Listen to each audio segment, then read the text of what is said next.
Vous écoutez Bretagne 5, il est 8h16. Bretagne 5, l'invité de la matinale. Et notre invité politique en ce lundi de Pentecôte est Antoine Kiefer, responsable du Rassemblement national de la circonscription de Dinan.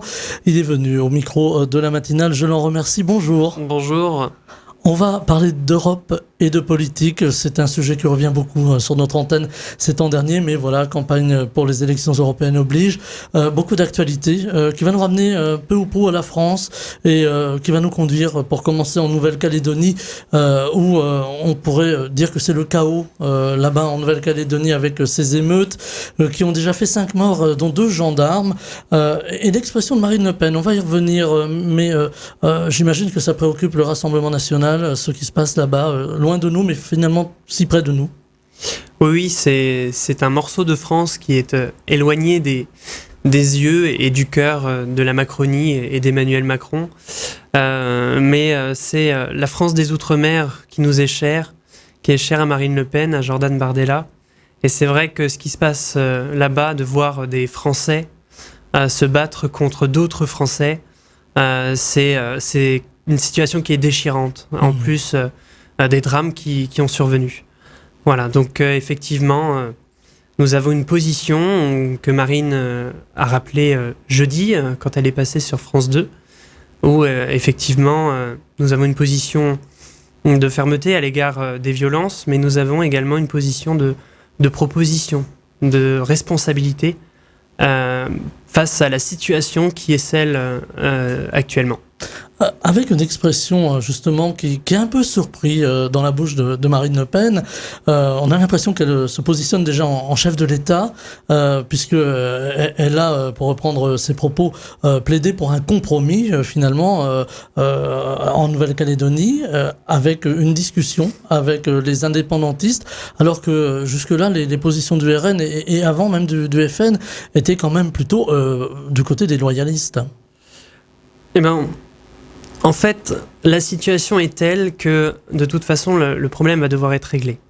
Et les décisions qui ont été prises, ou du moins la situation dans laquelle Emmanuel Macron a laissé la Nouvelle-Calédonie, nous oblige à prendre en compte évidemment le vote qui a été celui des Néo-Calédoniens, mais également la situation qui est en feu actuellement sur l'île.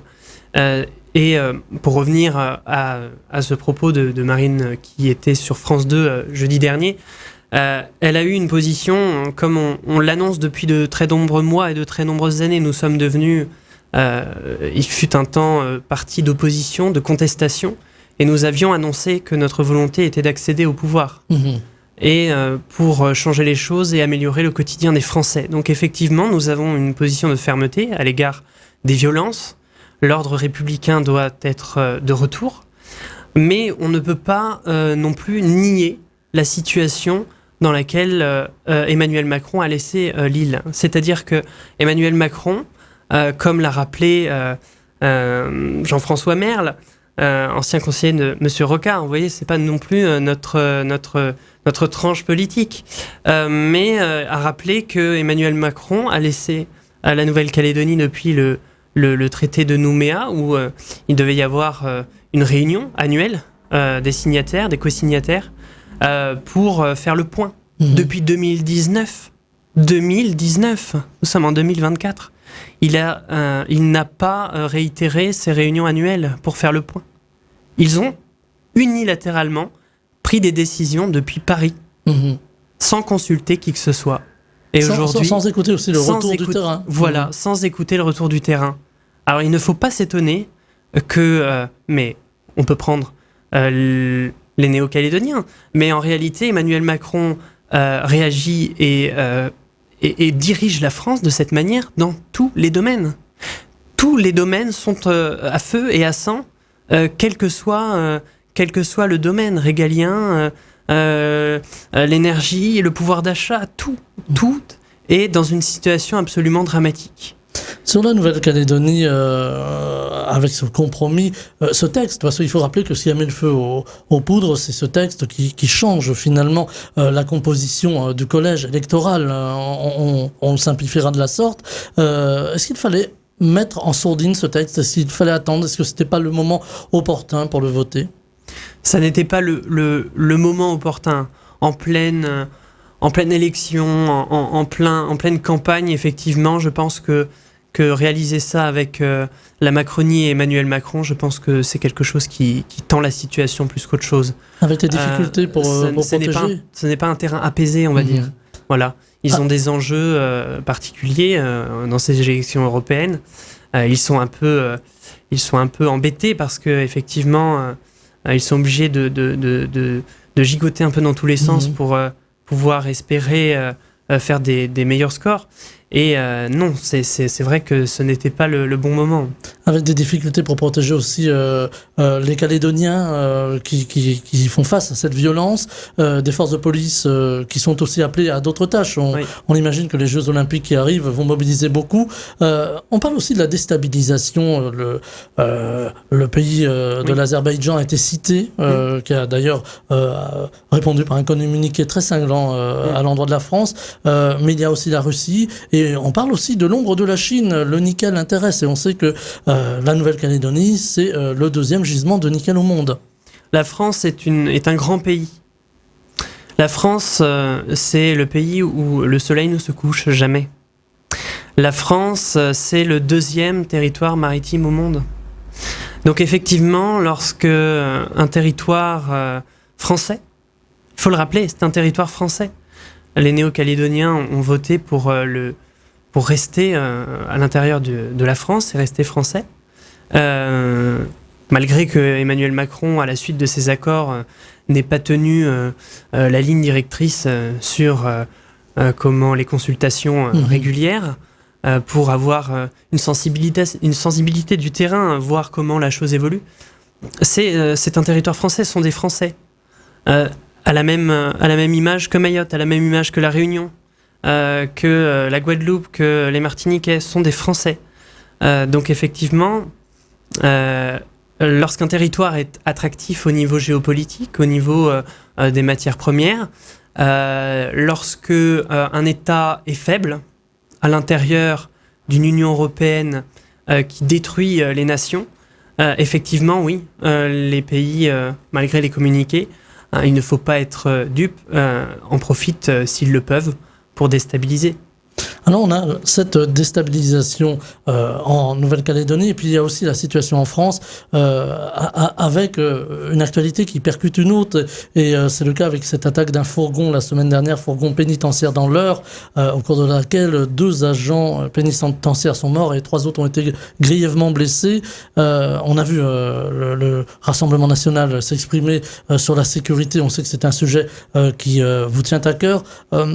Est-ce qu'il faut prendre à bras-le-corps tout ce qui concerne le trafic de drogue, puisque là on est dans le trafic de stupéfiants, trafic international, et on voit que les délinquants ne reculent devant rien pour libérer l'un des leurs. Oui, alors, on peut prendre l'exemple de Marseille. L'exemple de Marseille où Emmanuel Macron a voulu faire un grand coup de com' et où finalement ils ont démantelé des lieux de deal et ainsi de suite. Et puis finalement, ces lieux de deal se sont remis en place quelques heures, quelques dizaines d'heures, quelques jours plus tard.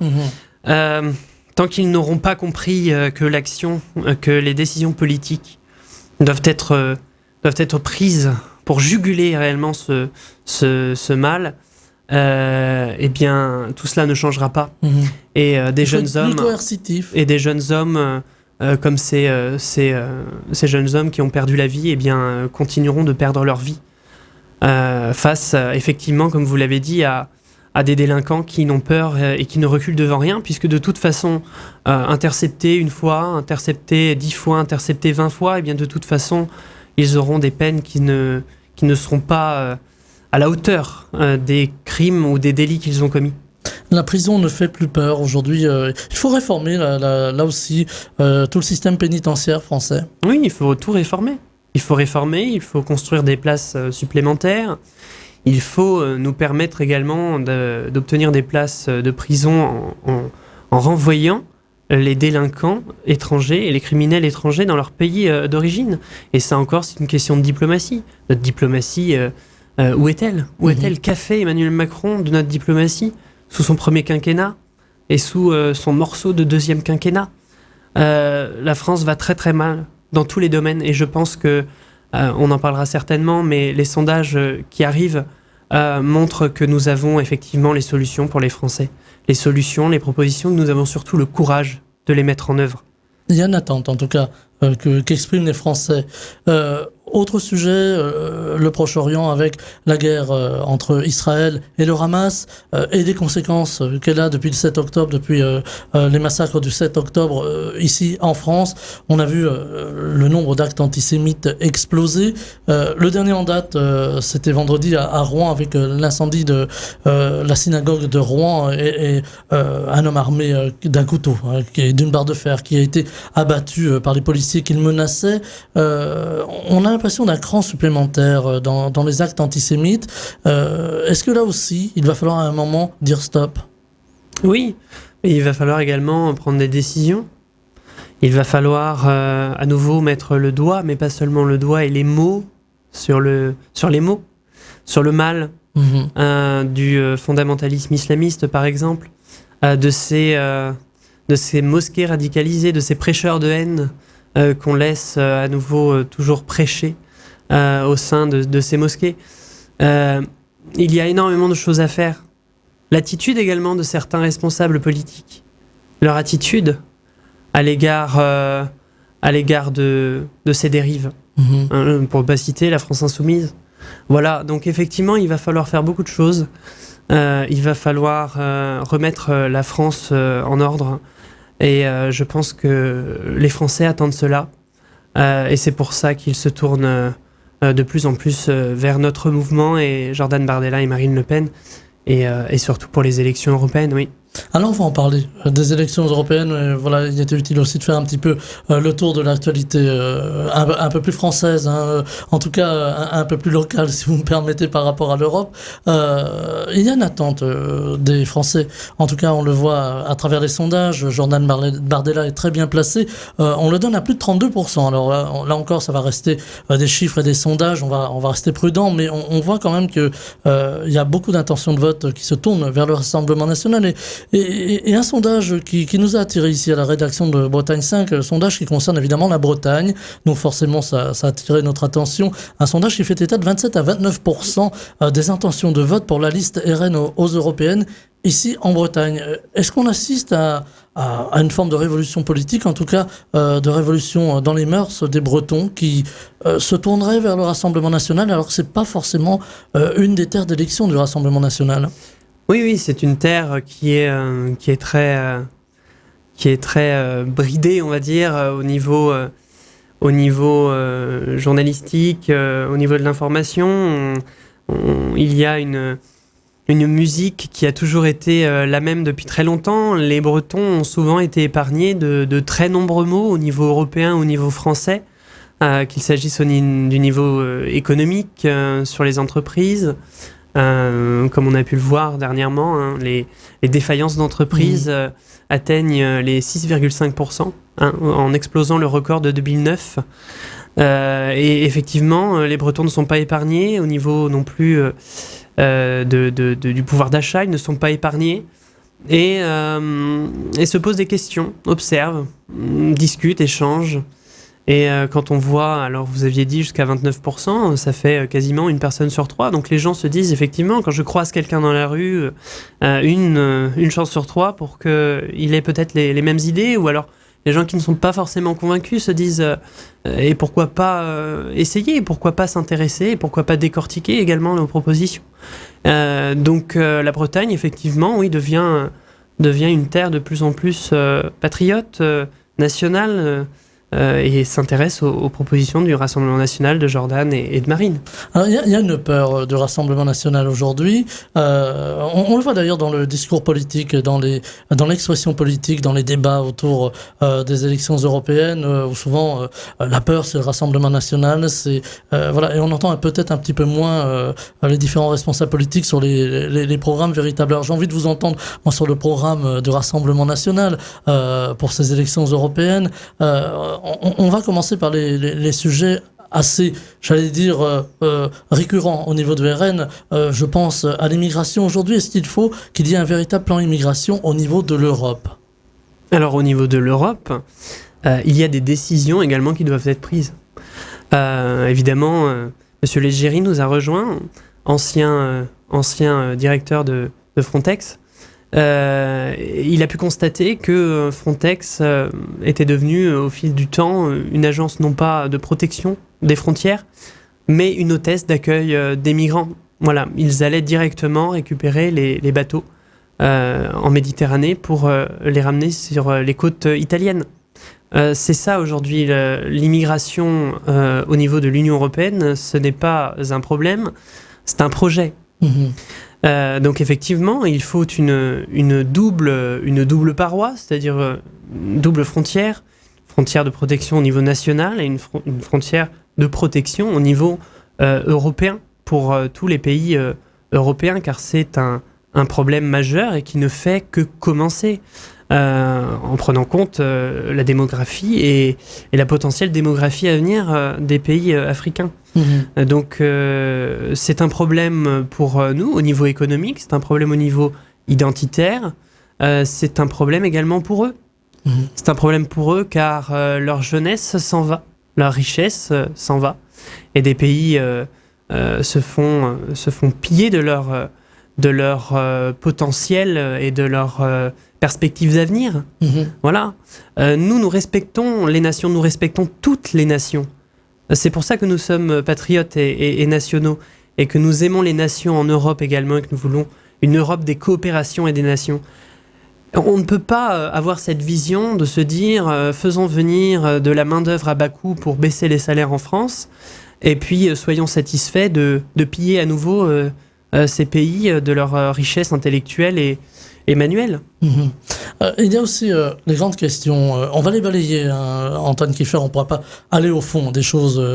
C'est un peu court dans une matinale pour tout explorer. Mais je vous parlais tout à l'heure du pouvoir d'achat. On voit aujourd'hui que le pouvoir d'achat, bien pour les Françaises, pour les Français, plus largement pour les Européens, c'est souvent le coût du logement, le coût de l'énergie quand ils arrivent à se loger. C'est pas toujours évident. Le coût de l'énergie, on a entendu beaucoup de discussions autour du coût de l'électricité en particulier. Faut-il, à un moment ou à un autre, revoir le calcul des coûts de l'énergie pour faire en sorte, et peut-être aussi les moyens de production, on pense au nucléaire, pour changer la donne et faire en sorte que les Français, les Européens puissent arriver à quitter leur facture d'électricité, tout simplement. Oui.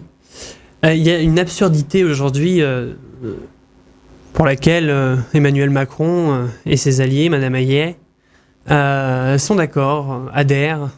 C'est la tarification de l'énergie, l'Arenh au niveau européen. Cette tarification nous met dans l'embarras.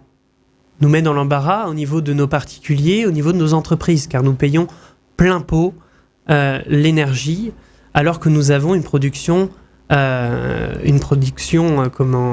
française, nationale, basée sur l'énergie nucléaire, avec nos centrales, un plan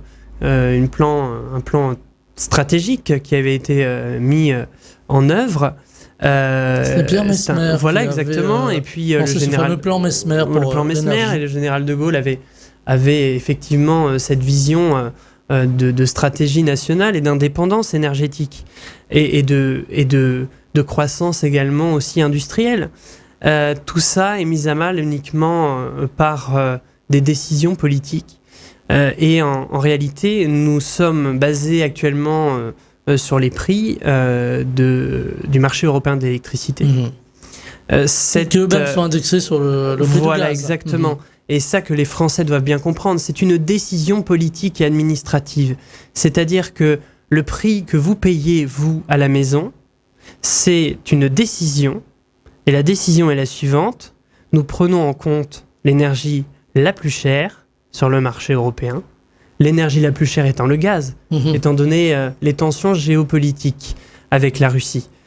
Et les macronistes ne souhaitent pas revenir sur cela. Eh bien, nous souhaitons revenir sur cela, et ça permettrait aux Français et aux industries françaises de faire baisser la facture électrique de 20 à 30%.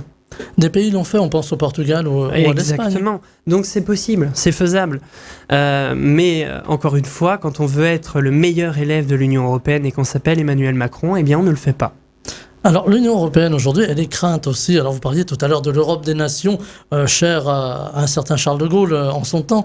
On parle pourtant de plus en plus d'Europe fédérale. Pour vous, c'est un serpent de mer, l'Europe fédérale ? C'est un serpent de mer, effectivement, parce que nous ne sommes pas déjà les États-Unis d'Amérique. Voilà.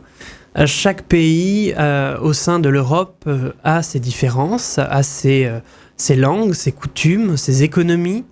Et nous n'avons pas autant de similitudes que les États fédéraux aux États-Unis. Voilà, nous ne serons jamais un État fédéral européen comme le rêve Emmanuel Macron et Madame von der Leyen. Ça n'est pas possible. Il y a trop de disparités culturelles entre les États. Effectivement, il y a trop de disparités. La question, c'est la suivante. C'est-à-dire que ce sont les deux projets différents. Nous, l'Europe des nations et des coopérations, et eux, une Europe qui commence actuellement dans cette campagne électorale, par certaines positions que l'on peut entendre par-ci par-là, à assumer cette position fédéraliste. Cette position fédéraliste, pour ceux qui nous écoutent, c'est très simple. Diluer, faire disparaître, lisser. Voilà, c'est tout cela. C'est-à-dire économiquement, voilà, se mettre au niveau des autres pays, par exemple de l'Europe de l'Est. Est-ce que vous souhaitez ça au niveau de vos salaires ? Est-ce que vous souhaitez être abaissé au niveau économique ? Est-ce que vous souhaitez être mis en concurrence au niveau industriel ? Et c'est déjà le cas avec d'autres pays également. Mais c'est également, dans leur façon de penser, c'est également un État fédéral assez naïf. Parce que si c'était un État fédéral comme les États-Unis, qui savent se protéger contre la concurrence internationale déloyale et qui mettent ce qu'il faut en place au niveau politique pour se défendre, des moyens effectivement, ce serait très bien. Mais actuellement, l'Union européenne, que fait-elle pour défendre les pays en son sein ? Rien du tout. Elle se laisse manger au niveau international. Nous sommes une anomalie, en réalité, une anomalie dans le monde actuel. Avec de grands bouleversements géopolitiques, Oui. Vous faisiez référence tout à l'heure à la Russie et à la guerre en Ukraine, la Russie qui se montre menaçante avec certains pays proches de l'Europe et qui se montre même menaçante vis-à-vis de l'Europe et même de la France. On a la Chine, on le disait en commençant avec des velléités sur l'économie mondiale, sur les ressources, on en parlait avec la Nouvelle-Calédonie et le nickel, et puis des changements possibles aux États-Unis avec le retour peut-être de Donald Trump aux élections de mi-mandat en novembre. Donald Trump qui a carrément dit voilà, on ne protégera plus l'Europe, à vous de vous débrouiller, l'OTAN c'est fini. Ce qui corrèle aussi avec les propos du président de la République, Emmanuel Macron, qui a dit réfléchir pour une protection de l'Europe avec la force de frappe. Et la force de frappe, elle est en France aujourd'hui. Revient encore un autre serpent de mer, peut-être l'armée européenne. Voilà, exactement, un autre serpent de mer. Moi, je refuse catégoriquement de me faire défendre par quelqu'un de naïf ou par quelque chose de naïf. Une structure politique telle qu'est l'Union européenne aujourd'hui, je suis désolé, je ne partagerai pas ma puissance de dissuasion nucléaire. Je ne verrai pas non plus cette armée européenne qui pointe le bout de son nez. Une histoire de 5000 hommes pour débuter, mais qu'est-ce que ça va devenir ? Il vaut mieux une coopération entre les différentes armées, finalement, des pays européens ? Non, moi je pense qu'il faut des armées nationales. Je ne pense pas que les Français seraient d'accord d'aller se battre pour les intérêts d'un autre pays et d'aller faire mourir leurs enfants pour les intérêts d'un autre pays. Je n'y crois pas. Je suis très sincère, très honnête. Je pense que les Français ne le veulent pas. Donc les armées nationales et les dissuasions, comme la nôtre, que nous avons gagnées par ces décennies et par notre envergure au niveau international. Nous ne pouvons pas brader notre défense pour une idéologie naïve, dangereuse et fédéraliste. On parle aussi du siège de la France au Conseil de sécurité des Nations Unies, Oui, voilà. qui est très convoité depuis quelques années. Il a été à un moment évoqué la possibilité d'un siège européen. Là aussi, bonne, mauvaise idée? Emmanuel Macron n'est pas sérieux. On pouvait en douter avant, parce qu'il y avait ce brouhaha médiatique, mais on l'observe actuellement. Il a des réactions qui sont puériles au niveau politique. Ça n'est pas mature. Le en même temps, ça peut Le pas en même fonctionner. temps est en train d'exploser. Mhm. On ne peut pas tout faire en même temps. On ne peut pas en même temps être le meilleur élève de l'Union européenne et défendre la France. On ne peut pas être en même temps le meilleur élève de l'Union européenne et défendre les agriculteurs. On ne peut pas être en même temps le meilleur élève de l'Union européenne et défendre notre industrie. Tout ça est aux antipodes l'un de l'autre. Ce n'est pas possible. C'est purement idéologique. Ça n'est pas pragmatique. On peut prendre tous les sujets. On regarde tous les sujets les uns après les autres. Il n'y a rien de pragmatique. Tout est idéologique. Et à la fin, on voit très bien qu'Emmanuel Macron souhaite être uniquement un très bon élève. Mhm. Il nous reste 5 petites minutes, Antoine Kiefer. C'est court pour balayer tous les sujets là encore. 3 minutes, me dit même notre réalisateur. Il manque un dessein à l'Europe, ou alors peut-être un dessein à chaque nation qui compose l'Europe. On ne pense plus à long terme, on n'a plus les codes pour aller plus loin, pour avoir de grandes visées. Oui, mais ça peut être aussi des coopérations, ces grandes visées. Ariane, Airbus, pourquoi pas une coopération sur le médicament, par exemple. On a vu qu'il y avait des grosses problématiques pendant la crise Covid, où nous étions dépendants d'autres pays sur la production de médicaments. Cette vision long terme, elle peut se faire uniquement quand on a l'intérêt des Français et de la nation chevillé au corps. Et ça n'est pas le cas d'Emmanuel Macron et des macronistes. Allez, je voulais vous entendre aussi sur deux choses. Emmanuel Macron a proposé un débat à Marine Le Pen qui a dit oui, je suis d'accord, mais c'est peut-être pas le moment. Qu'est-ce que vous en pensez? Elle a précisé ça de manière très claire également jeudi dernier. Elle a dit la chose suivante, elle a dit effectivement, je suis d'accord pour un débat. Mais à ce moment-là, Emmanuel Macron devra présenter sa démission ou la dissolution de l'Assemblée nationale. C'est Pourquoi ? conditionné. C'est conditionné. Pourquoi ? Eh bien parce qu'on ne peut pas faire le en même temps du macronisme et une position gaulliste. Le général de Gaulle et la constitution que nous avons actuellement de la Ve République précise très bien que le chef de l'État, le président de la République, est au-dessus des partis. Mmh. Et Emmanuel Macron, en entrant dans le débat politique de cette élection européenne, n'est plus le président de tous les Français. Alors, effectivement, s'il souhaite entrer dans l'arène politique à nouveau, peut-être que ça lui manque, eh bien, il devra en payer les conséquences. Et effectivement, si nous arrivons vainqueurs de ces élections, il devra présenter sa démission ou il devra dissoudre l'Assemblée nationale. C'est en tout cas ce que Jordan Bardella appelle de ses voeux. Jordan Bardella qui va débattre, lui, avec Gabriel Attal dans 3 jours maintenant. En quelques secondes, vous attendez beaucoup de ce débat? Je pense que ça va être un débat qui va être tout de même de fond. Si ce débat n'est pas de fond, ce qu'attendent les Français, surtout du Premier ministre et de Jordan Bardella sera évidemment sur des sujets de fond. Mais si effectivement le Premier ministre tergiverse, part dans l'émotion, dans les pics, eh bien les Français pourront à nouveau constater que le pouvoir en place a beaucoup de gesticulation mais n'a pas de solution. Voilà, on va donc attendre le 23 ce débat entre Jordan Bardella et le Premier ministre Gabriel Attal. Merci d'avoir été avec nous, Antoine Kiefer. Je rappelle que vous êtes responsable du Rassemblement national de la circonscription de Dinan. Vous étiez en direct ce matin, jour férié, au micro de la matinale de Bretagne 5. Je vous en remercie, je vous souhaite une très belle journée. Eh bien, une très belle journée à vous aussi et à tous les auditeurs. Bretagne 5, le 7-9, Stéphane Hamon.